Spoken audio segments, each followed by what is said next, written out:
Unraveling the Mystery. What does hang time really mean?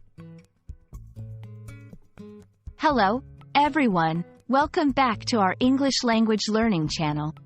Today, we have an interesting phrase to explore. Hang time. You might have heard it in various contexts. But do you know what it actually means? Stay tuned as we dive deep into the meaning and usage of this phrase. Hang time is a phrase used primarily in sports to describe the amount of time an object or person stays in the air. For example, in basketball, when a player jumps to make a shot or block an opponent, we talk about their hang time to refer to how long they are able to stay airborne. It is often associated with athletes' ability to jump high and stay suspended in the air. The phrase, hang time, is made up of two words. 1. Hang, to suspend or be suspended in the air.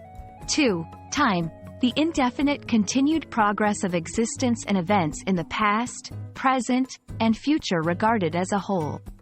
When combined, hang time literally means the duration for which something is suspended in the air.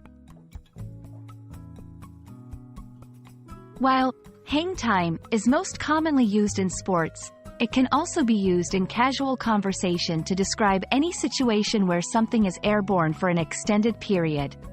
For instance, you might hear someone say, "That frisbee had some impressive hang time."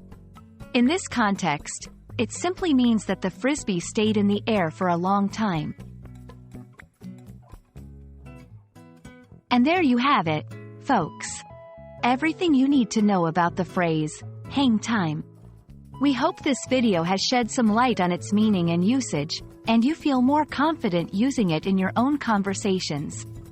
If you found this video helpful, don't forget to hit the like button and subscribe for more language learning content. Happy learning, and see you in the next video.